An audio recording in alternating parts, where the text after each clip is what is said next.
কেটে ফেলছে। কে কাটছে? শিখা খান।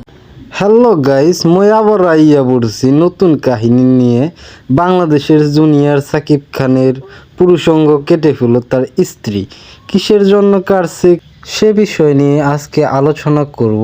আজকে কোনো রোস্টিং হবে না, তো চলো তাদের কিছু ক্লিপ দেখি, তারপরে আলোচনা হবে হালকাভাবে। ফেমাস হওয়ার জন্য জিম্মি করে ব্ল্যাকমেল করে বিয়ে করছে।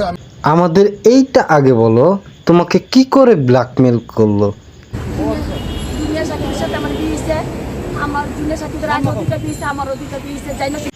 এটাই কিন্তু শেষ না, আরো কিছু আছে, সেটাও জানা যাক। উনি আমার সাথে খারাপ কাম করছে।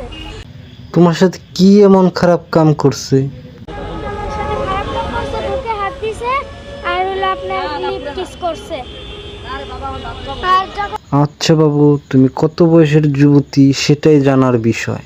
আর জুনিয়র সাকিবই তোমার কি লাগে? আমি উনাকে বাবা রাখতাম। সালাই, সবার অঙ্ক মেলে, আমার অঙ্ক মেলে না।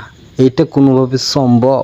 কিভাবে এটা হইতে পারে? বিয়ের এটা ফাঁদ না হইলে আর কিছু না। বালক ছেলেটার জীবন নষ্ট করছো, আবার কোথাও বললো ছেলের কিতা কিতা কাটতে পালাইছো, এটা তো এখন জানার বিষয়। কেমনে কাটলো ওইটাও তো জানার বিষয়।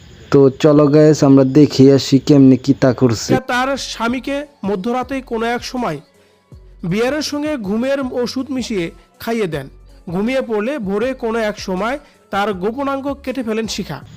আগে তো এটা বলো, তোমরা কি নেশাবানি করো না? সাকিব ও তার স্ত্রী শিখা দুজনেই মাদকাসক্ত।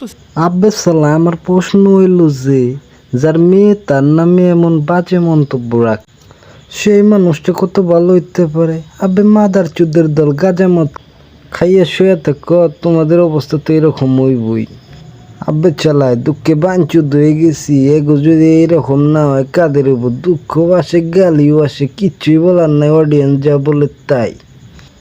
বিনা দোষে তোমার কি আর গোপন অঙ্গ কাটছে, এটা কইলে কি চলবো? দুষ্ট তোমার অবশ্যই আছে, কোনে কি করছো ভাইবা দেখো, এটা সবাই জানে।